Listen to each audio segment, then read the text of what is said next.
Hello friends, ఈరోజు మనం శనగపిండితో రవ్వ కలిపి దోశ ఎలా వేసుకోవాలో చూద్దాము. దానికి కావాల్సిన పదార్థాలు: 1 కప్పు శనగపిండి, మజ్జిగ 1 కప్పు, పల్చటి మజ్జిగ పుల్లటివి, టమాటా ముక్కలు 1 సన్నగా తరిగి పెట్టుకోండి, కొద్దిగా వంట సోడా, కొద్దిగా గరం మసాలా, బీన్స్, క్యారెట్ కొద్దిగా, క్యాప్సికమ్ ముక్కలు కొద్దిగా, కొత్తిమీర కొద్దిగా, ఉల్లిపాయలు పచ్చిమిర్చి కొద్దిగా, రవ్వ 1 కప్పు, జీలకర్ర కొద్దిగా, ఆయిల్ మనం సరిపడి తీసుకోవచ్చు 1 స్పూను, ఉప్పు కొద్దిగా. ముందుగా ఒక బౌల్ తీసుకొని 1 కప్పు శనగపిండి, 1 కప్పు రవ్వ, ఈ సాల్ట్ కొద్దిగా పుల్లటి మజ్జిగ, అలాగే కొద్దిగా వంట సోడా కూడా వేసి దీన్ని దోశల బ్యాటర్ లాగా కలుపుకోవాలి. మరికొంత వాటర్ వేసుకొని మనం దీన్ని ఉండలు కట్టకుండా, ఇది మనకి దోశ పిండిలాగా మొత్తం ఈ శనగపిండి అంతా కూడా ఉండలు కట్టకుండా మొత్తం దీన్ని ఉండలు లేకుండా కలుపుకోవాలి.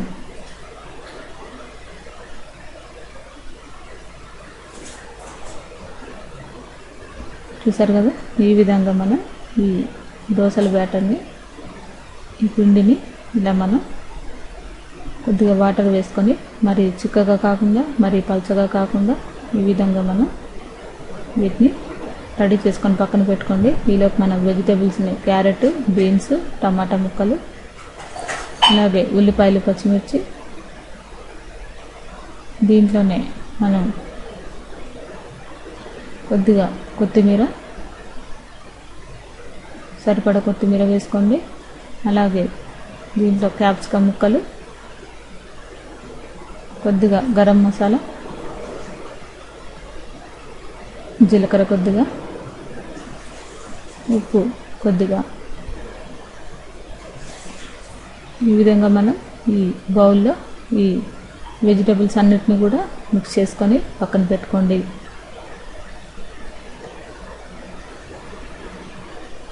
ఇప్పుడు మనం ఈ దోశల పిండి పెనాన్ని వేడి చేసుకొని వాటర్ వేసుకొని క్లాత్ ఇలా తుడుచుకోండి. ఇప్పుడు మనం ఈ శనగపిండితో దోశని వేసుకోండి. ఇలాగా దీన్ని మరీ పలుచగా కాకుండా మరీ మందంగా కాకుండా మీడియంగా వేసుకోండి. దీన్ని ఈ విధంగా ఈ దోశనంతా ఇలా వేసుకున్న తర్వాత మనం మిక్స్ చేసి పెట్టుకున్న వెజిటేబుల్స్ అన్నిటిని కూడా వేసుకోండి. అలాగే ఆయిల్ కూడా ఎడ్జిల్లో కొద్దిగా వేసుకోండి. ఈ వెజిటేబుల్స్ అన్నిటిని కూడా ఈ దోశ పైన ఇలా మొత్తం కూడా వేసుకొని ఇది లో ఫ్లేమ్లో ఒక 5 నిమిషాల పాటు ఈ దోశని ఉంచుకోవాలి పెనం పైన. చూసారు కదా, ఈ విధంగా మనకి రెడీ అయిపోయింది దోశ. దీన్ని మరోవైపు కాకుండా ఇలా మనం